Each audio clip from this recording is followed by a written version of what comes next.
안녕하세요. 성공예감 이대호입니다.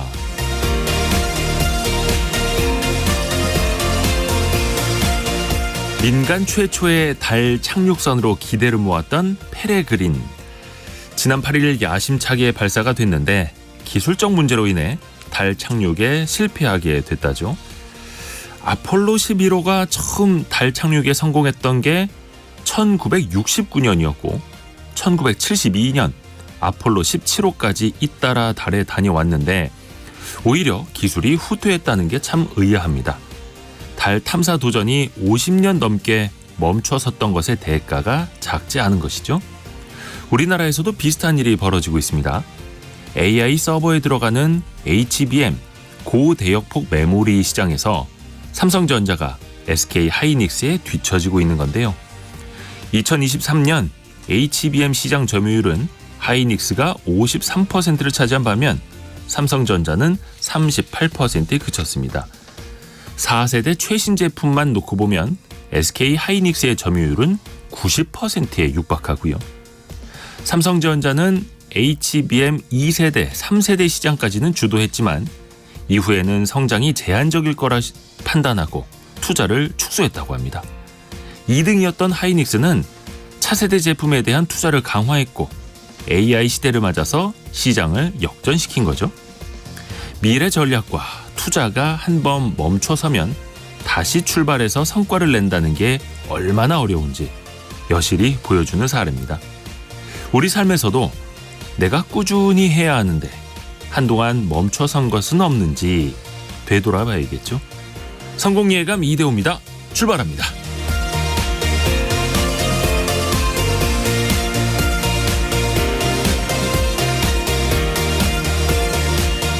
안녕하세요. 이대호입니다. 자, 오늘도 멈춰서지 않고 또 하루하루 또 열심히 경제 상식도 키워나가는 우리 청취자 여러분들 응원해드립니다. 반갑습니다. 오늘은 1월 15일 월요일이고요. 경기 북부, 동부 또 강원도 지역에 한파주의보가 내려졌습니다. 기온이 뚝 떨어졌죠. 예, 추위 단단하게 또 대비를 하셔야겠습니다. 오늘의 경제 상식 퀴즈를 내드릴 텐데요. 이쪽에서도 참 찬바람이 불고 있습니다. 이 업종의 60대 이상 노년층 취업자 수가 60만 명에 육박한다는 통계청 발표가 나왔는데요. 반대로 청년층 취업은 이쪽에서는 또 줄고 있다라는 거죠. 오히려 청년층보다 노년층의 취업이 더 많은 이 업종. 한때는 청년층의 최다 취업 업종이었는데 지금은 오히려 청년들이 기피하는 업종이라고도 합니다. 음식료품, 선박, 자동차, 섬유화학, 기계장비, 예전은 굴뚝산업이라고 부르기도 했었고요. 새로운 제품을 만들어내는 업종을 큰 틀에서 이렇게 부르죠. 반대말로는 서비스업이 있는데 뭘 만들면 이 업종, 세 글자라고 하고요. 만들지 않고 서비스를 제공하면 서비스 업종이라고 표현을 하죠. 짧은 문자 50원, 긴 문자 100원이 드는 샵 9730으로 보내주시면 되고요. KBS 콩으로 올려주셔도 좋습니다. 이번 주에도 계속해서 추첨을 통해서 케이크와 커피가 함께 있는 쿠폰을 여러분께 보내드립니다. 또 유튜브를 통해서도 언제든지 함께 하실 수 있고요. 성공예감 이대호입니다. 자주 검색하시면 성공이 가까워집니다.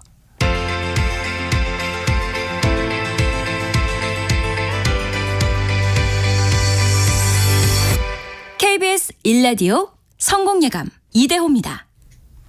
생산직 아니고요. 운송업 아니고 뭔가를 만드는 이제 업종 이름을 맞춰주시면 되겠습니다. 자, 오늘의 경제 뉴스 정리해서 들어볼까요? 해담경제연구소 어이혜진 소장 그리고 파이낸셜 뉴스의 이환주 기자 함께합니다. 안녕하세요. 안녕하세요. 어떤 소식 준비했는지 먼저 어이혜진 소장부터요. 네, 정부가 다음 달 설 연휴를 앞두고 민생 지원 계획을 발표했습니다. 어떤 내용이 들어갔는지 살펴보고요. 지난 주말 타이완에서 우리로 따지면 대통령을 뽑는 총통 선거가 있었습니다. 누가 뽑혔고 우리나라에는 어떤 영향이 있을지 얘기해 보겠습니다. 네, 이환주 기자는요? 네, 지역 인구가 줄어들면서 수익성이 악화되고 이로 인해서 문을 닫고 있는 버스 터미널이 늘고 있는데요. 이에 정부도 대책 마련에 나섰고요. 이어서 최근 가짜 코인 사기가 다시 기승을 부리고 있는데 어떤 내용인지도 살펴보겠습니다. 네, 어이혜진 소장에게 먼저 갑니다. 정부의 그 민생 지원 계획 네. 진짜 설이 얼마 안 남았네요. 어떤 게 나왔습니까? 보통 이제 우리가 명절 때는 대체로 성수용품 물가 안정, 네. 그리고 자영업자 자금 지원 이렇게 크게 두 가지로 정책이 나오는데요. 이번에도 비슷합니다. 원래 명절 때는 16가지 명절에 자주 사는 품목들을 정해놓고 이걸 싸게 살 수 있게 하기 위해서 판매하는 상인들에게도 지원금을 주고 이걸 사는 소비자들에게도 지원금을 주는데 10만 원짜리 소고기 세트를 사는데 이 지원율이 20%라면 10만 원의 20%인 2만 원을 파는 사람에게 또 주고 사는 사람에게도 주는 거죠. 그런데 이 지원율을 이번에 30%로 높인다는 겁니다. 이렇게 해서 성수품의 평균 가격을 지난해 수준 이하로 관리하겠다 이런 건데요. 네. 다만 지원 금액 한도가 2만 원 또는 3만 원으로 정해져 있어서 10만 원짜리를 사도 최대 5만 원, 100만 원짜리도 최대 5만 원이 할인이 됩니다. 일반 가게나 전통 시장에서 쓸 수 있는 온누리 상품권 있죠? 네. 이것도 이게 9만 원을 내면 10만 원이 충전되는 거라서 일단 충전할 때 10% 할인이 되고 연말 정산에서 소득 공제도 신용카드보다 더 많이 돼서 좋은 거거든요. 근데 이게 월 충전액 상한선이 있는데 이 상한선보다 50만 원어치를 더 구매할 수 있도록 했습니다. 조금 챙겨서 쓰기가 좀 복잡하기는 한데 어찌됐든 간에 조금 더 소비 활성화에 좀 초점을 맞춰준 것 같고요. 또 자영업자들에게는 이자 감면을 해주기로 했어요. 맞습니다. 제2금융권에서 빌린 대출 중에 대출 이자를 깎아주겠다는 내용인데요. 이 대상자와 방식이 구체적으로 발표되지는 않았지만 약 40만 명에게 최대 150만 원 한도로 이자를 감면한다는 내용입니다.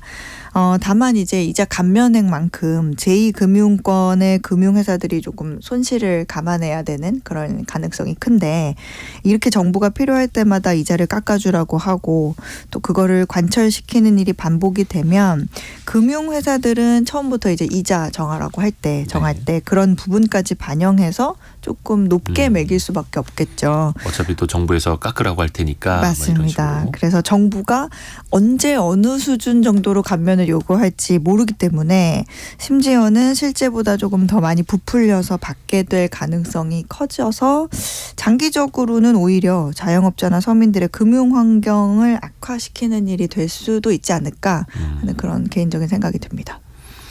우선은 은행권이 먼저 상생금융을 네. 발표를 했었고 이제는 또 제2금융권까지. 하지만 이거는 정부 지원이 아니라 그 네. 금융사들이 내놓는 것이다. 맞습니다. 알아야 되겠고요.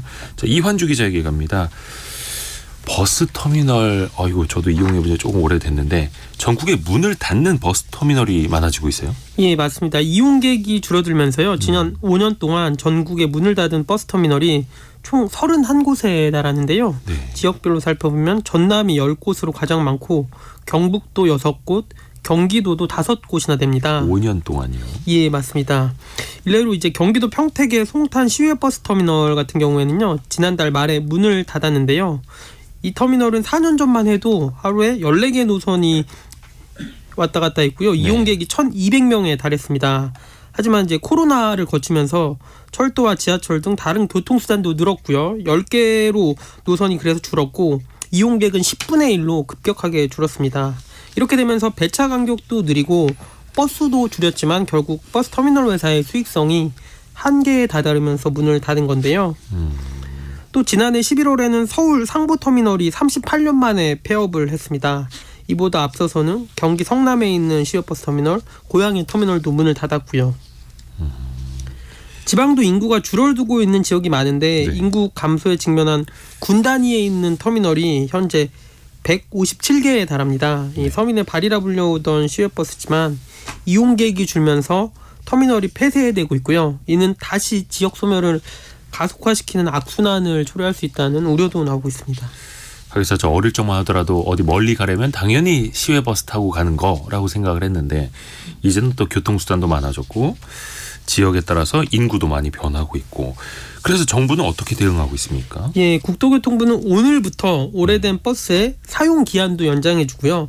터미널 운영 기준도 대폭 완화해주는 내용의 개정안을 이제 시행하겠다라고 발표를 했는데요.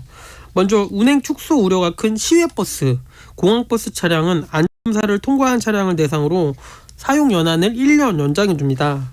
현재 노선버스의 경우는 최대 11년마다 버스 교체를 의무화해야 되는데요. 이 교체 주기를 1년 늘려주는 거고요.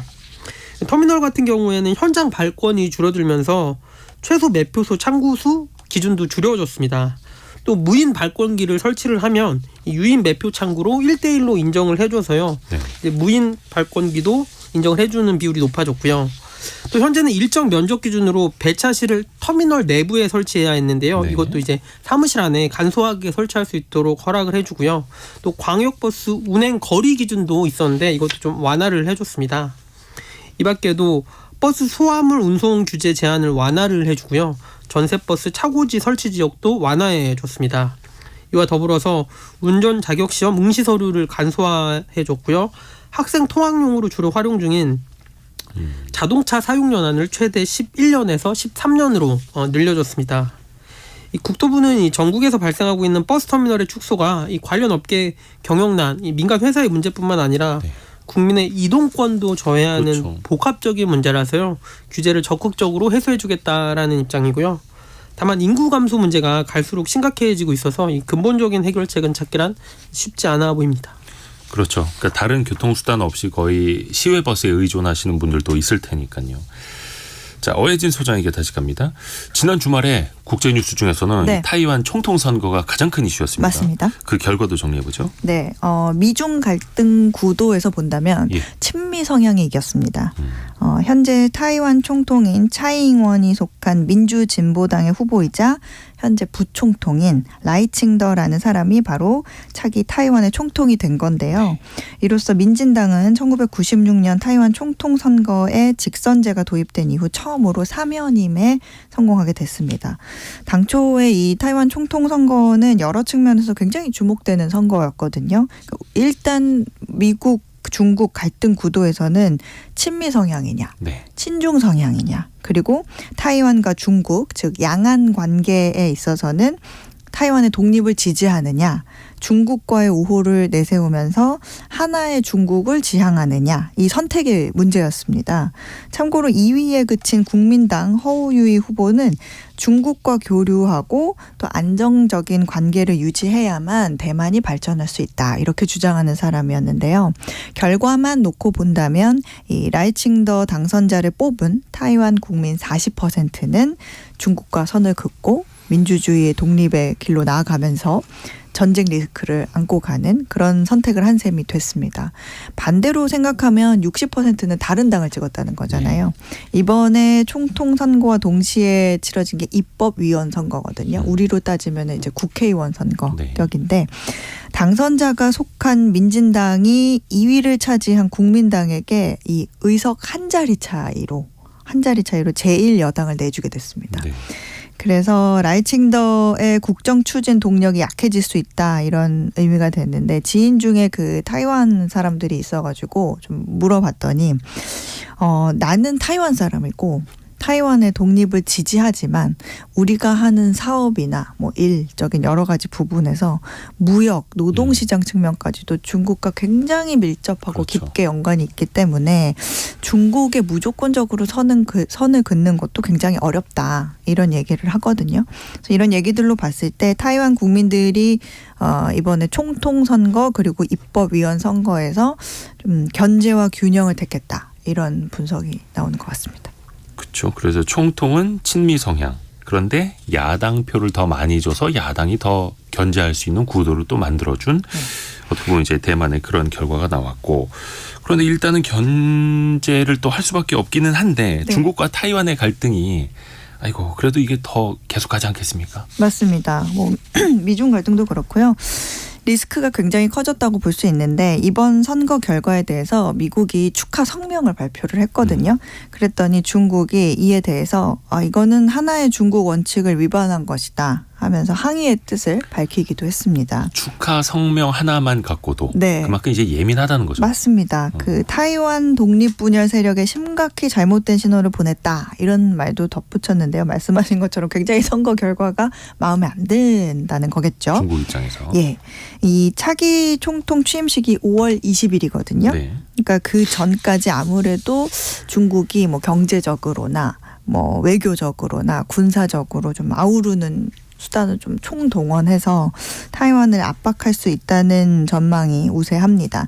다만 어떤 뭐 물리적인 충돌이라든지 뭐 전쟁 위험 같은 부분은 타이완 측에서 굉장히 뭐 좀 심한 반중 행보를 보이지 않는 이상은 이제 양쪽 다 굳이 전쟁 리스크를 부각시키지 않고 조금 현 상태를 유지할 가능성이 높다, 이런 예상이 많습니다. 미국과의 관계에 있어서는 이제 가장 신경 쓰이는 부분이 이 중국을 기준으로 봤을 때 지정학적 리스크 외에 반도체 공급망 이런 그렇죠. 부분을 통해서 대만에 통해서 중국을 더 압박하려는 부분도 많이 거론되고 있습니다. 그 말씀하신 반도체 시장, 네. 특히 TSMC가 파운드리론 세계 1위니까 네. 우리 입장에서도 이게 우리나라 반도체 시장에 또 어떤 영향이 올까 또 봐야죠. 맞습니다. 사실 우리나라 반도체는 그 친중 성향의 민주당 후보가 당선이 되면 조금 유리해질 수도 있지 않겠냐, 이런 전망이 있었거든요. 중국이 이제 타이완 TSMC와 협업을 해서 자국 공급망 위주로 좀 끌어들이거나 아니면 해외 생산시설 투자를 오히려 조금 줄이는 방향으로 반도체 영향력을 좀 쥐고 흔든다면 글로벌 공급망에서 그 TSMC의 입지가 좀 줄어들 수 있잖아요. 그렇게 되면 아예 미국이 또 TSMC를 제재 대상으로도 삼게 될 수도 있고, 그렇게 될 경우에는 우리가 그 점유율을 조금 가져올 수도 있지 않을까, 그런 기대가 있었거든요. 그런데 결과적으로는 지금 그 반대의 상황이 됐죠. 당선자가 그 정책적 지원을 더 강화해야 된다, 이런 입장이기 때문에 미국 빅테크와 더 긴밀하게 협업을 하면서 글로벌 시장에서 TSMC의 영향력이 커질 것으로 보여서 우리나라 기업 입장에서는 뭐 지금으로서 봤을 때는 굉장히 유리한 상황은 아닙니다. 근데 다만 만약에 타이완과 중국 간의 긴장이 좀 군사적 갈등으로 번지게 되면 이제 TSMC 고객사 입장에서는 반도체 공급 리스크가 올라가잖아요. 네. 그러니까 그중에 일부는 삼성전자로 좀 눈을 돌릴 수 있다, 이런 전망도 있고요. 중국이 대만에 편중됐던 반도체 수입을 한국으로 일부 대체할 수도 있지 않겠냐, 이런 예상도 있습니다. 그렇죠. 뭐 다만 우리가 남의 불행을 바라는 건 아니고요. 또 네. 우리 스스로의 경쟁력부터 높이는 게 또 순서이기도 하고요. 자, 이완주 기자 다시 소식합니다. 코인 사기. 이거 돈 받아서 어디에 투자해준다, 아니면 얼마만큼의 수익을 보장한다, 이 끊이질 않네요. 예, 금융감독원이 그래서 최근 유명 코인과 이름만 갖고 사실은 이것과는 다른 가짜 코인을 판매해서 돈을 받고 잠적하는 투자 사기 주의보를 발령했는데요. 이 구체적인 사례를 살펴보면요, 한 투자자가 어느 날 SNS에서 한 업체로부터 가상자산 투자를 권유받았습니다. 처음엔 수상해서 들려드는데 이 얘기를 듣다 보면 홀리게 돼 있거든요. 일단은 국내 대형 거래소에 상장돼 있고 시가총액도 큰 유명한 코인, 뭐 예를 들어서 한 성공코인이라고 하면 이 성공코인을 시세의 30% 수준으로 저렴하게 판매한다고 유혹을 합니다. 다른 데선 10,000원에 파는데 당신한테는 3,000원에 드릴게요. 예, 맞습니다. 수상하니까 또 어떻게 설득을 하냐면 성공코인이 국내 다른 대형 거래소에도 상장할 예정인데 불가피한 사정으로 추가 물량에 대해서 일정 기간 락업, 팔 수 없는 조건이 붙었다. 그래서 대신 가격을 저렴하게 공급한다라고 하는데요. 그래도 의심을 하면 투자자는 이제 확약서라든지 보증서 같은 일종의 문서까지 보여줍니다. 그렇게 하면서 업체의 계좌로 투자금을 이체하고 개인 지갑에 성공 코인을 이제 받게 되는데요. 하지만 이는 이름만 같은 가짜 코인이었던 겁니다. 이 락업 기간, 팔 수 없는 기간이 지나고 해당 코인을 확인을 하면 이 락업이 풀리지 않고 업체는 이미 SNS를 삭제하고 뭐 잠적한 뒤였다, 이런 피해 사례가 나오는 겁니다. 우리한테 이걸 왜 싸게 넘기려고 하는 거예요 하면은 1년 동안 팔 수가 없게 돼서요. 그렇습니다. 그 대신에 1년 갖고 계시면 한 70% 앉은 자리에서 수익 나시는 거 아닙니까? 이렇게 또 설득한다는 거죠. 여기 이제 사람들이 속는다는 거잖아요. 예, 맞습니다. 이거 처음에 얘기 들어보면 이런 거 누가 속아 하는데 이 얘기를 듣다 보면 홀리게 되거든요.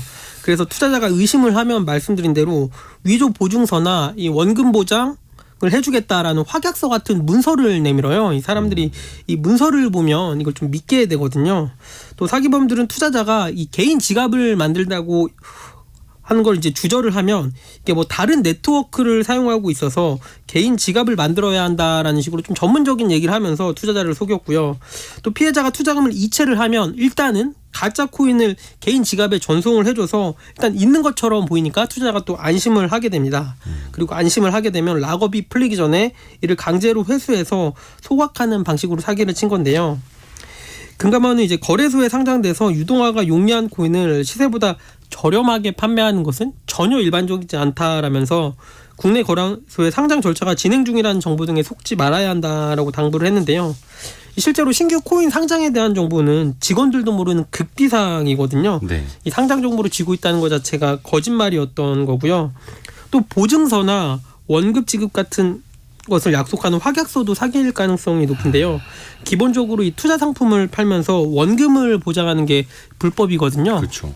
또 비슷한 사례인데 요즘에 뭐 강남 같은 데 돌아다니면 뭐 할머니나 좀 젊은 대학생들이 지나가는 사람 붙잡고 얘기 들어보라고 하는 경우가 있어요. 근데 보통 들어가면 굉장히 고급 건물에 들어가서 좀 팔리지 않는 그 오피스텔이나 뭐 호텔 같은 거 분양해주면서 수익을 보장해준다라고 약속을 합니다. 그러면서 또 공신력 있는 뉴스나 신문 기사도 보여주는데요. 저도 부동산 기자 때 알면서 들어갔는데 얘기 듣다 보면 막 홀리게 됩니다. 아, 그래요? 예, 조심하셔야 돼요. 왜냐하면 뭐 변호사님 신분증 보여주면서 이 사람이 방금 3개의 계약을 했으니까 지금 2개밖에 안 남았으니까 너도 일단 계약금을 넣어라라는 식으로 현장에서 유도를 하는데 알고 들어도 속을 만큼 굉장히 현혹을 합니다. 그게 사기꾼들의 능력이죠. 근데 확약서 같은 거 보여줘도 사실상 그 도장을 찍은 회사가 유령 회사일 수도 있는 거고 그 법인은 청산하면 또 그만인 거고 해서 어떤 투자를 하시건 간에 원금을 보장해 준다. 확실하다. 지급해 준다. 얼마 이상의 수익이 난다라고 하면 일단은 의심을 해보는 게 이제 나와 가정을 지키는 최고의 안전판이기도 합니다. 파이낸셜 뉴스 이완주 기자 그리고 해담 경제연구소 어예진 소장 함께했습니다. 고맙습니다. 감사합니다.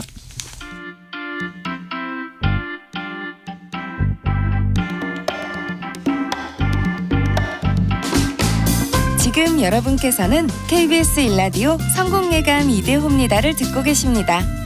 참여해주신 여러분께는 추첨을 통해 아름다운 식탁 창조 주비푸드에서 자연에서 갈아 만든 생와사비를, 쉽고 빠른 판촉물 제작 시너지 기프트에서 LED 무드 등 스탠드를, 그리고 성공예감에서 준비한 커피 쿠폰을 보내드립니다.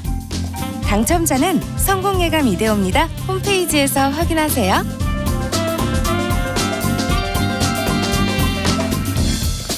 경제상식 퀴즈 한 번 더 내드릴 시간입니다. 우리나라 경제의 심장이자 뭐 두 다리와 같기도 합니다. 청년층이 많이 일하던 업종이었는데 지난해에는 오히려 숙박, 음식점 취업자 수에 역전을 당했다고 합니다. 그러니까 청년들이 뭐 지방이나 중소기업에 안 갈래요. 막 이렇게 일자리 기피 현상 나타나고요. 고졸 취업을 하는 청년들도 또 줄고 있고 또 반대로 서비스업이 커지는 영향도 같이 담겨 있고요. 통계청 자료를 보니까요. 지난해 취업자 수가 30만 명 이상 늘고 고용률이 역대 최고치라고는 합니다만 이 업종에는 3년 만에 최대폭으로 취업자가 줄었다고 합니다. 뭐 자동차, 기계, 뭐 배 등등 뭐 섬유, 의복 뭐든지 만드는 업종을 뜻하죠.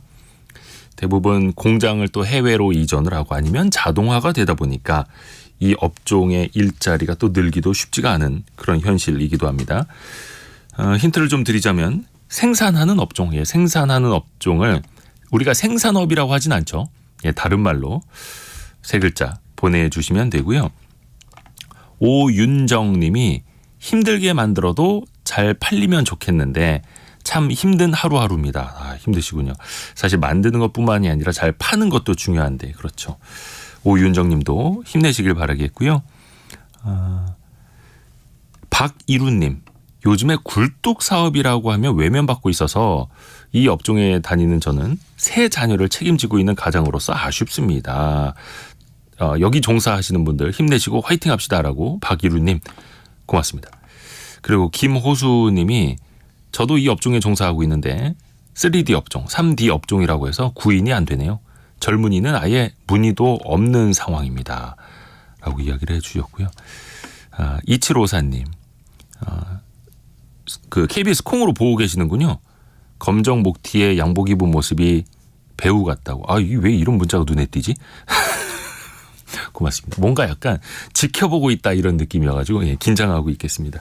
자, 여러분이 생각하시는 정답 또 이야기 들으시면서 의견 많이들 올려주세요. KBS 콩은 무료고요. 또 짧은 문자 50원, 긴 문자 100원이 드는 샵 9730 문자 메시지도 열려 있습니다. 오늘의 움직임에 주목하고 세상의 흐름을 놓치지 않습니다. 여러분의 내일을 응원하며 성공의 열쇠를 함께 찾아갑니다. 성공예감 이대호입니다. 나의 일터, 내가 일을 하는 자리, 대부분 이제 뭐 임대로 들어가실 텐데 그 자리를 두고 분쟁이 벌어지면 참 속상하기도 하고 머리도 복잡해집니다. 최근에 강남의 한 유명 헬스 트레이너와 상인들이 구청을 고소했다고 합니다. 강남구에서 이 건물에 대한 권리를 넘겨받았기 때문에 기존 세입자들은 가게를 빼라. 근데 상인들은 우리도 계약관계가 있다. 못 빼겠다. 이런 마찰이라고 하는데요. 자, 슬기로운 법률생활 법무법인 길도 윤예린 변호사와 함께 이게 어떻게 되는 이야기인지 한번 따져보겠습니다. 안녕하세요. 네, 안녕하세요. 윤예린 변호사입니다.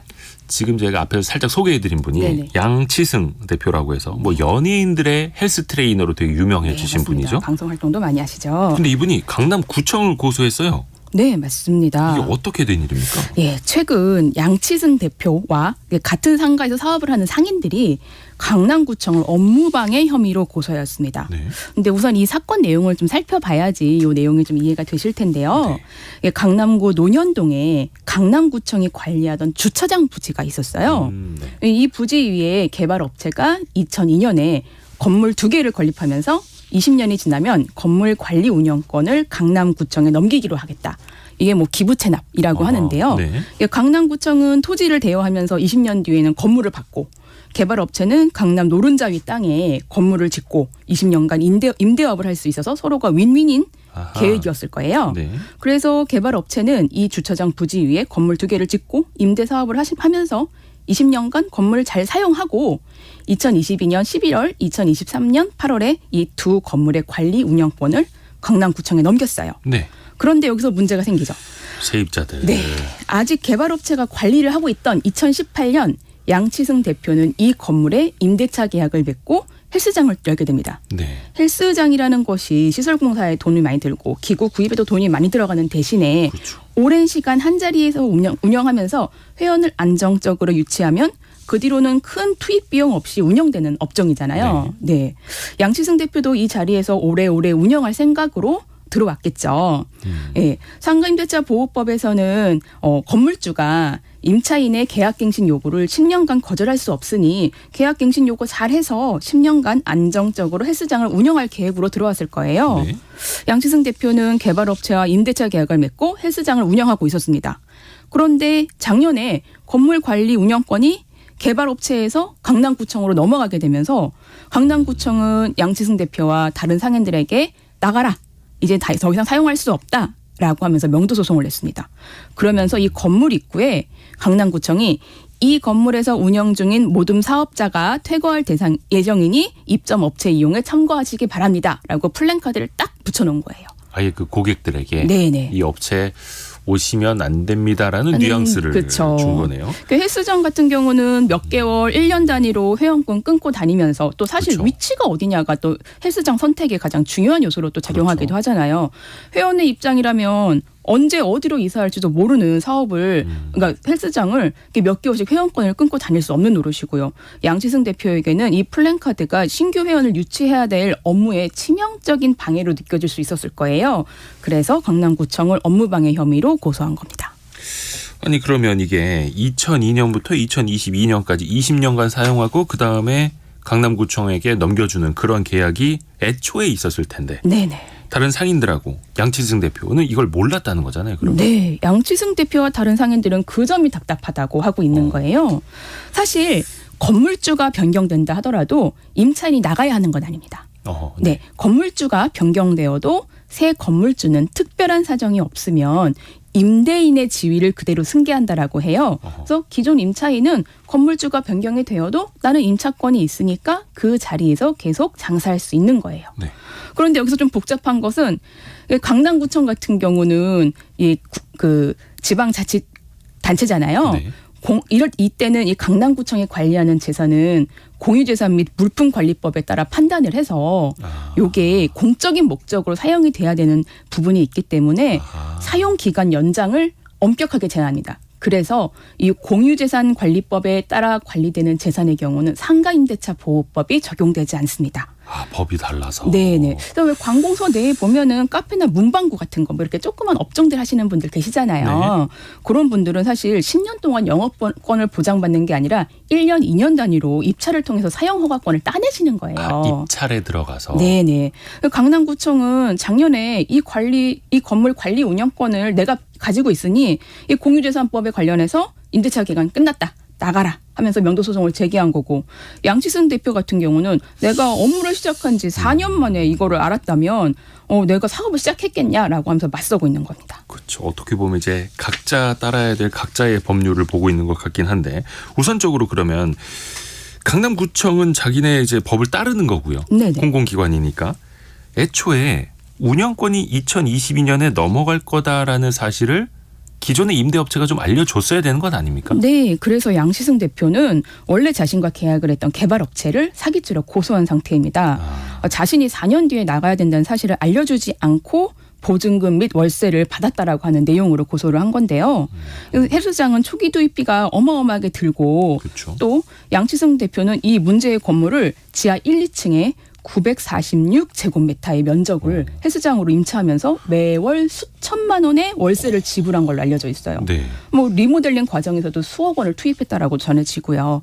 근데 의문인 것은 보통 이렇게 관리 운영권이 넘어갈 건물의 경우는 네. 이 개발업체가 자신들이 언제까지 운영할 거고 언제부터는 관리 운영권이 어디로 넘어가서 임차인 영업을 하지 못하게 될 수도 있다. 이런 점을 계약서에 명시하기도 합니다. 또 지금 개발업체와 양지승 대표가 작성한 계약서에 이런 내용이 있는지도 형사사건에서 좀 살펴봐야 될 것 같기는 합니다. 그래요. 근데 일단 여기는 4년이 지났습니다. 근데 헬스장은 뭐 한 10년 동안을 생각하고 들어왔다라고 네네. 하고, 일반적으로 상가 임대차 계약 기간이 어떻게 해야 되는 거예요? 네, 상가 건물 임대차 보호법에서는 임대인은 임차인이 임대차 기간이 만료되기 6개월 전부터 1개월 전까지 사이에 계약갱신을 요구할 경우 정당한 사유 없이 거절하지 못한다. 그리고 그 기간은 10년을 넘지 못한다.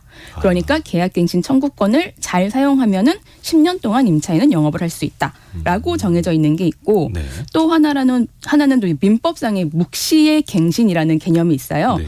보통 임대인 임차인이 뭐 2년 동안 계약 기간을 하고 뭐 이제 만료되기 전에 나갈게요, 나가라 이런 말 없이 그냥 쭉 영업을 하는 경우들이 있잖아요. 네. 이럴 때면은 묵시의 갱신이 됐다라고 해서 임대차 계약이 다시 갱신됐다라고 봅니다. 그래서 여기 묵시의 갱신이 되면은 전 임대차 그 조건하고 동일하게 임대차 계약이 갱신됐다라고 하는데, 근데 여기서 중요한 거는 묵시의 갱신이 될 경우에는 이 당사자가 언제든지 해지 통고를 할 수가 있어요. 당사자가요? 네. 임대인과 임차인 모두 해지 누구든? 통고를 할 수 있습니다. 네. 그렇기 때문에 안정적으로 오래 장사하고 싶은 임차인이라면은 묵시의 갱신을 하다가 중간에 임대인이 나가라라고 소송을 하기 전에 그 임대차 보호법에 따라서 계약갱신 요구를 해서 10년 동안 안정적으로 영업을 하는 게 중요하겠죠. 그러니까 먼저 계약을 연장하겠습니다라는 제안을 먼저 좀 해놓는 게 안전할 네네. 수는 있겠네요. 근데 앞에서 상가 세입자는 최대 이제 갱신하면서 10년까지는 가능하다라고 해주셨는데, 그게 다 10년까지 가능하다는 건 또 아닐 거 아니에요? 네, 맞습니다. 이게 법에서는 또 건물주의 재산권 보호해야 되잖아요. 그렇죠. 그래서 임차인이 의무를 해태했거나 임대를 할 수 없는 상황에서는 계약갱신을 거절할 수 있다라고 규정하고 있습니다. 대표적인 것 몇 가지를 살펴보면요. 임차인이 3기의 차임액에 해당하는 금액, 그러니까 월세를 뭐 이렇게 저렇게 해가지고 합쳐보니까 3개월치의 월세를 안 냈다라고 하면은 이 계약갱신을 거절할 수 있고요. 아하. 그리고 임차인이 뭐 거짓이나 부정한 방법으로 내가 속여서 이렇게 들어오는 경우들도 있어요. 그리고 그 건물주랑 임차인이 서로 이제 상당한 보상을 해서 들어오게 나가겠다라고 하면은 또 이 계약갱신 거절할 수 있고, 또 임차인이 건물을 좀 파손하는 거죠. 뭐 이렇게 잘못 사용해서. 네. 그럴 때도 이제 임대인의 그 재산권을 보장하기 위해서 이 부분에 있어서는 또 계약갱신이 계약을 거절할 수 갱신해주지 있습니다. 않아도 된다. 네. 그런 조건들이 있는 거고요. 이 양채성 대표가 또 유명한 인물이다 보니까 이게 더 화제가 됐던 건데 종종 연예인들의 건물에서 좀 이런 시시비비가 좀 발생하기도 합니다. 네. 앞서서 가수 리쌍의 예. 그 건물 여기에서도 세입자는 굉장히 오랫동안 좀 싸우지 않았던가요? 네, 맞습니다. 5년 동안 분쟁하다가 결국 합의가 되었던 사건인데요. 이 사건에서 문제가 됐던 쟁점 중에 하나가 임차인이 임대 기간을 어느 정도 보장받냐 이런 내용이었는데요.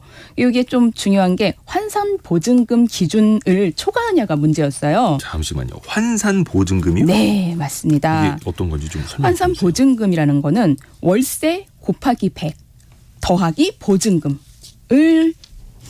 공식으로 하고 있어요. 네. 그래서 예를 들어서 이게 보증금 1억에 월세가 200만 원이다라고 하면 200 곱하기 100 더하기 1억 원 하면 네. 3억 원이 나오거든요. 네네네. 요 3억 원이 환산 보증금이 되는 거예요. 그래서 총 임대차 가치가 한 3억 원 정도 된다 이렇게 보면 네, 될까요? 맞습니다. 그래서 요 환산 보증금이 이제 뭐 지역에 따라서 이제 기준인데 환산 보증금을 초과하면은 상가 임대차 보호법에서 일부 규정을 적용받지 못해서 임차인이 좀 보호받는 부분들이 좀 작아진다 이렇게 볼 수 있는 부분들이 있습니다. 그래서 요 기준 그냥 간단하게만 말씀드리면 서울은 9억 원, 부산이나 과밀 억제 지역은 6억 9천.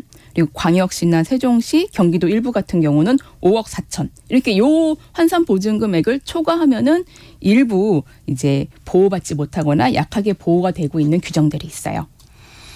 그러면 비싼 임대료를 낼 정도로 여력이 있는 임차인은 법으로 보호할 필요성은 좀 낮다. 뭐 이런 취지일 수 네, 있겠네요. 맞습니다. 그러면은 환산 보증금이 뭐 서울 지역은 9억 원, 경기도 일부 지역은 5억 4천 여기를 넘어서는 비교적 비싼 임대료를 내고 장사하시는 분들은 어떤 걸 좀 유념하고 있어야 될까요? 네네. 이렇게 환산 보증금 기준 범위를 초과하더라도 뭐 임차권을 주장할 수 있는 대항력, 아까 임대인이 바뀌어도 임차권이 계속 있다고 그랬잖아요.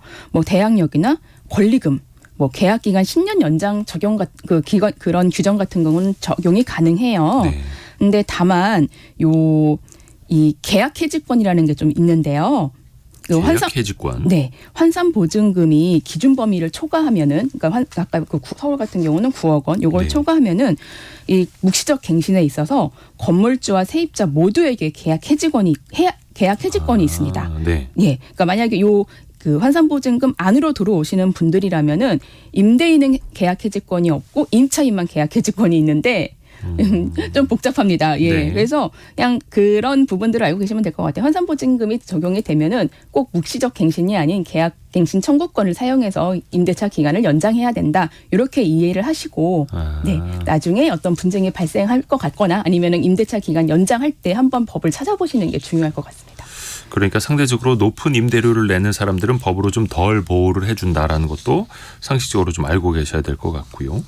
또 중요한 게 계약 기간 동안 월세나 이제 보증금 계속해서 이제 임대인은 올려받으려고 하지 않습니까? 이게 얼마까지 올려줘도 되는 겁니까? 네, 이 차임과 보증금은 현재 법에서는 연 5% 정도 한도 내에서 인상이 가능하다고 하고 있어요. 네. 그런데 여기서 중요한 게 아까 저희 환산 보증금 말씀드렸잖아요. 네. 환산 보증금을 초과하는 임차인의 경우는 요 부분이 적용이 안 되는 거예요. 그래서 서울은 환산 보증금이 9억 원을 넘는다라고 하면은 월세 5% 이상이 올라갈 수 있는 거죠. 그래서 계약 기간이 2년이었다. 2년 뒤에 임대인이 나 이제 계약 보증금하고 이제 뭐 월세 올릴래라고 하실 때 나 5% 안에서 올릴 수 있어요라고 말씀 못 하시는 거죠. 5% 이상이 올라갈 수 있는 것입니다. 10% 올린다 하더라도 20% 올린다 하더라도 이거는 사인 간의 계약. 협상력이 더 중요해지는 네, 거네요. 맞습니다. 이야. 요거 하나만 좀 간단하게. 최근에 보면 월세 같은 경우에도 이제 전세라든지 오피스텔도 요것도 5% 규정이 있지 않습니까? 얼마 이상 못 올리게끔. 근데 집주인들이 관리비를 엄청나게 올리는 경우들이 있거든요. 네네. 이건 그냥 어떻게 사각지대로만 봐야 됩니까? 대안이 좀 있습니까? 사실 그 100세대 이상의 대규모 공동주택 같은 경우는 관리비를 공개해야 되는 규정이 있거든요. 네. 다만 다세대나 다가구, 소규모 상가 같은 경우는 관리비를 공개해야 되는 규정이 없습니다.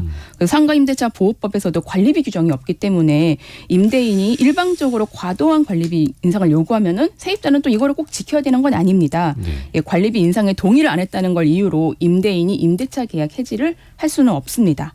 그래서 세입자하고 건물주는 논의와 협의로 관리비를 적정한 수준으로 정하는 것이 중요할 것입니다. 다만 또 협상력에서 임차인이 좀 뒤처질 수 있기 때문에 이건 좀 법의 맹점, 사각지대 또 고칠 필요도 있어 보이고요.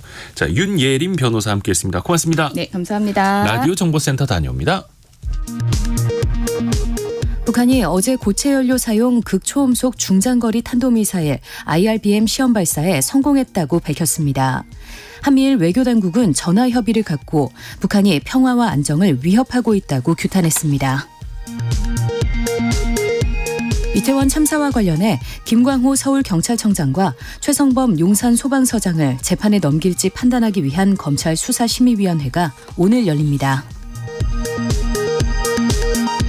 서울 강동구의 종합병원 의사가 음주 상태로 수술을 했다가 환자 신고로 적발됐지만 경찰은 현행법상 형사처벌 근거가 없다며 해당 사실을 구청에 통보했다고 밝혔습니다. 국민연금 자발적 가입자의 자격상실 기준이 보험료 체납 3개월에서 6개월로 완화됩니다. 지금까지 라디오 정보센터 조진주였습니다. 종신보험 들고 계시는 분들 참 많으실 텐데요. 근데 이게 종신보험은 보험가입자가 사망을 할 때 보험금이 나오는 거죠. 하지만 이게 제대로 잘 알려지지 않은 부분도 많이 있는데요. 또 불안전 판매 이슈도 있다고 하고요.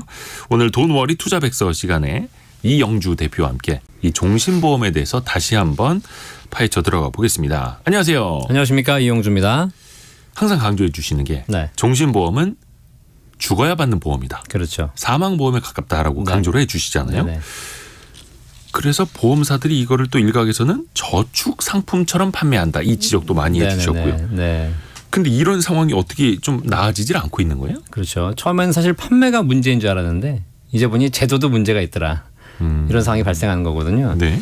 이게 뭐냐면 작년에 우리가 기억하시겠지만 종신보험을 보통 이제 10년, 20년 길게 내는 것이 종신보험이었는데 네네네. 그렇지 않고 5년, 7년 짧게 내고 납입 기간이 끝나면 바로 이제 해지하게 되면 환급률을 원금 이상으로 올려주는 종신보험들이 나오기 시작해서 네. 이게 사실 뭐 중도의 해지에도 원금 이상을 받으니까 보장의 목적이 아니라 저축해서 해지해서 받아가라 이런 게 굉장히 많았었거든요. 이걸 작년 8월에 이제 금감원에서 규제를 해가지고 이렇게 하지 마라 그랬는데 규제를 어떻게 했냐면 네. 10년 이내에는 환급률을 올리지 마라. 그랬더니 지금 어떻게 나오냐면 네. 딱 10년 되는 날 환급률을 올리는 이런 상품들이 나오기 시작했거든요. 이게 풍선 효과라고 들어보셨죠? 네네. 문재인 정부 때 왜 여기를 딱 규제했더니 바로 옆으로 퍼져가고 이런 것들이 있었지 않습니까? 한쪽을 누르면 한쪽이 튀어오르는. 그렇죠, 네. 그래서 지금은 사실 그 상품들이 그래서 오히려 제도를 피해서 진화해가고 있는 이런 상황이 돼버렸어요. 그래요. 그러니까 종신보험은 말 그대로 종신이란 게 평생이란 뜻이지 않습니까? 네. 그러니까 사망에 대비한 보험이다라고 생각하고 가입을 해야 되는 건데 네. 오히려 5년, 7년짜리 저축성 보험으로 변질이 됐고 네, 그래서 이거를 너무 짧게 해서는 혜택을 주지 마라라고 하니까 10년 이상 되는 날로 환급률을 확 맞습니다. 높여버리고. 네네. 근데 10년 이상까지 가입 기간이 예를 들어서 환급을 더 많이 받을 수 있는 기간이 길어지면 네. 소비자 입장에서는 좀 불리해지는 거잖아요. 그렇죠. 아무래도 빨리 돌려받고 싶지. 네. 내가 무슨 은행도 2년, 3년이면 길다고 하는데 10년 이상이면 더 길잖아요. 네. 그래서 아마 더 안 좋다고 생각할 수 있는데 이게 최근에 고금리하고 맞물려 가지고 상품성이 더 좋아지고 있는 상황이에요. 오, 상품성이 더 좋아진다고요? 네, 10년 차에 해지하면 원금에다가 이자 30%까지 합쳐가지고 네. 130% 이상을 환급해 줍니다. 음. 그러니까 내가 낸 돈이 1억이라면 1억 3천 이상을 돌려주는 겁니다. 이런 상품들이 최근에 많아지고 있다라는 네, 거죠. 근데 어찌됐든 간에 이게 10년 되는 날 해지하면이라는 조건이 붙은 거예요. 맞습니다. 이게 계속 유지하면 안 되는 것이고요. 해지를 해야 돼요. 그러니까 유지하라고 만들어 놓은 상품을 자꾸 해지하라고 지금 문제가 생기는 거거든요. 원래 종신보험은 사망보험이라서 중간에 해지하면 손실이 발생하는데 네. 자꾸 이제 보험사들이 사망보험금보다는 해지환급금을 더 늘리는 추세로 상품을 만들다 보니까 지금 이렇게 좀 기형적인 현상이 발생해서 이렇게 혜택을 받으려면 해지를 해야 된다는 사실입니다. 그러면 보험회사 입장에서는 사망 시에 보험금을 드리는 것보다 네. 해지 시에 뭔가를 드리는 게 더 유리하다랄 수도 있는데 그건 뒷부분에 또 한번 네네네. 여쭤보겠고요. 일단 10년 되는 날 해지하면은 130% 이상의 환급이 가능하다. 맞습니다. 이거를 뭐 연 단위로 좀 쪼개서 보면 네. 이게 어느 정도의 혜택이라고 볼 수 있어요? 이게 이제 뭐 주식 투자하시는 분들은 뭐 10년에 30%면 별게 아니다라고 생각하시겠지만 이게 목돈을 내서 가는 것이 아니라 매달 적립식으로 부어서 아하. 적금식이기 때문에 훨씬 사실 기대 수익률이 높아지는 겁니다. 네. 이게 은행 적금하고 비교를 해보면 10년간 적금을 부어서 10년 차의 원금의 130%를 찾으려면 연복리로 환산했을 때 5% 이상이 나옵니다. 지금 시중은행 적금 금리가 3% 내외고 요즘 좀 떨어지고 있죠. 그렇죠. 이것도 길어야 2, 3년이고 그다음에 향후에 또 금리가 인하된다는 얘기도 있는데 보험사 상품들은 10년간 연복리로 5%를 주는 상품을 만들어 놨으니 거기다가 이제 종신보험은 10년 차가 넘어서 해지하게 되면 추가로 국가에서 세금까지 면제해 줍니다. 이자 소득세까지 내지 않는 거죠. 이런 상품이 나오고 있으니까 이게 사실상 되게 좋다고 얘기해야 될지 안 좋다고 얘기해야 될지 난감한 상황이 되는 거죠. 좋게 말하면 틈새 시장인 거고 네. 나쁘게 말하면 사각지대인 거고. 네, 맞습니다. 그래서 사망보험을 가지고 일종의 저축 상품처럼 지금 보험사들이 팔고 있다라는 게 네, 네. 오늘 말씀의 이제 요지인데 네. 일단은 10년 동안 연복리 5%를 준다? 사실 이게 은행에서도 만들기 힘든 상품이고 맞아요. 네. 투자 상품으로 만들기도 힘든 거 아닙니까? 네. 이게 보험회사에서 어떻게 5%가 가능한 거예요? 그러니까 이게 중간에 해지 환급률을 낮춥니다. 중간에는 해지 환급률을 낮춘다. 예, 예를 10년 들어서 이내는 2년 뭐 5년 차에 해지한 사람에게는 반도 진짜 못 찾아요. 네. 그래서 그 낮춘 상태에서 10년을 딱 채우게 되면 유지 보너스라는 것을 줘서 네. 10년 되는 시점에 낸 원금의 130%가 넘어가도록 수익률로 따지면 30% 이상이 나오도록 환급하는 구조가 된 거죠. 근데 이거 누구나 종신보험 네. 10년 후에 내가 130%를 받을 수 있다라고 하면 네.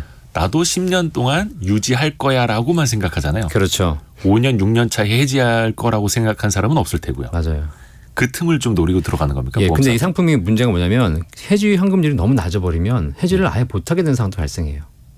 왜냐하면 해지해서 한 7, 80% 돌려받는다 그러면 해지를 할 텐데 네네네.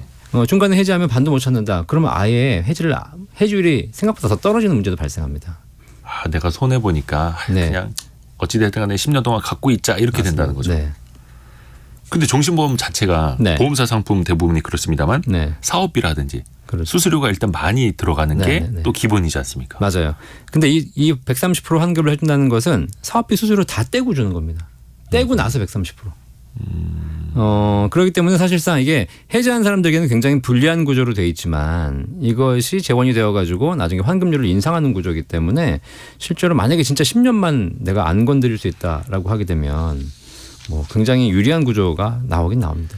근데 어찌됐든 간에 이 보험사가 연 5%의 연복리 10년 후에 130%를 무슨 돈으로 주느냐. 네. 그거는요. 1년 차부터 9년 차까지 해지하는 사람들의 돈입니다라고 봐도 되는 거예요. 그렇죠.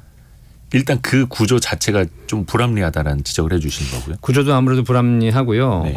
만약에 해지를 안 하게 되면 또 이 건전성이 좀 떨어질 수도 있는 것이고 여러 가지 리스크가 있지만 당장은 이게 굉장히 과열 경쟁을 하고 있거든요. 과열 경쟁까지. 예, 실제로 지금 사망보험금을 거의 줄이고 환급률을 인상했기 때문에 무늬만 사망보험인 경우가 대부분 많고 구조적으로 불가능하다고 보지는 않습니다. 뭐 보험 계리를 하는 과정에서. 근데 이게 경쟁이 치열해지다 보니까 최근에는 뭐 중소형 보험사만 아니라 뭐 우리나라의 대형 보험사들도 다 이걸 과열 경쟁에 뛰어들어가지고 실제로 종신보험 자체가 이제는 뭐 사망보험이라고 생각하시는 분들은 없고 중도 해지해서 찾는 저축 상품으로 변질되는 것이 뭐 좋으면 이제 수익률 차원에서는 좋은 거지만 이 상품의 본질 차원에서는 굉장히 심각한 거죠. 그렇죠. 본질은 사망 시에 내가 보험금을 받을 수 있는 그 상품인데 네.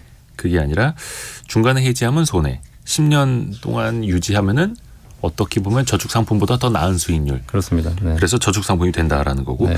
금융 당국에서는 지금 어떻게 보고 있는 거예요, 이 상황은? 사실 저희도 뭐 이렇게 내려옵니다. 이렇게 하지 마라. 저축을 오인하게 하지 마라. 자, 그런데 경고를 많이 하고 있는데 저는 이런 경고나 이런 지침보다는 제대로 규제를 해줬으면 좋겠어요. 어떤 상품 설계부터요? 그렇죠. 애초에 상품을 허가를 하지 말았어야죠.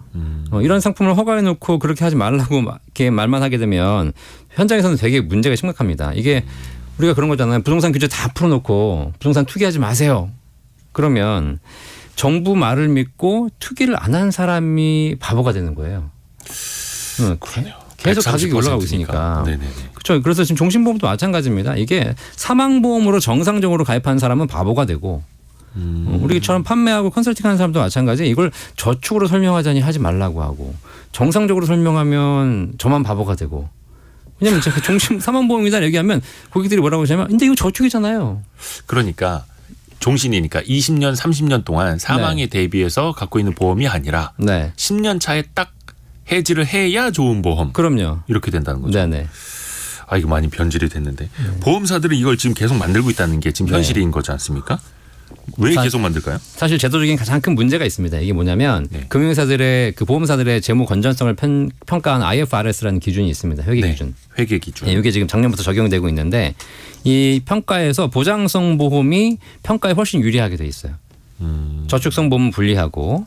자, 그래서 보험사는 보장성 보험을 많이 판매해야 되는데 네. 보장성 보험이 잘 안 팔리니까 이 보장성 보험이지만 실제 겉으로는 보장성이지만 속으로는 전부 저축을 만들어낸 거죠. 아하. 이러다 보니까 실제 지금 당장 평가 기준에서는 회계 기준으로도 재무 건전성이 좋게 나오지만 네. 사실 이것이 시간이 지났을 경우에는 어떻게 될지는 알 수 없는 거죠. 그러니까 이렇게 시장이 왜곡되는 가장 큰 이유가 사실 저는 처음에는 판매자들이 잘못한다고 생각했는데 이제는 문제가 이 정도 되면 이건 판매자 잘못이 아니라 제도를 만든 자체가 문제다. 제도를 빨리 보완해주고 거기서 이렇게 가지 못하도록 상품에 대한 근본적인 구조를 개선해 주지 않으면 이런 일들을 사실 뭐 하지 말라고 한다고 해가지고 안 할 수 있는 일이 아니기 때문에 보험사 입장에서는 겉으로는 보장성으로 보이게 하고 속으로는 저축성으로 하는 게 회계 기준에도 유리하니 그렇죠. 그렇게 또 가는 거고요. 다만 사망 시를 대비한다라는 본질을 네. 따져봤을 때 네. 지금 종신보험이 이렇게 흘러가서는 안 네. 된다라는 또 지적이었습니다. 연금박사 상담센터 이영주 대표와 함께했습니다. 고맙습니다. 감사합니다. 감사합니다. 자, 2부에서는 개미스쿨로 돌아옵니다. 최근에 연초 들어서 국내 증시 좀 계속해서 흔들리고 있는데요. 증시각도기 곽상준 부장과 함께 증시 이슈 계속해서 이야기 나눠보시죠. 잠시 뉴스 듣고 10시 5분에 돌아옵니다.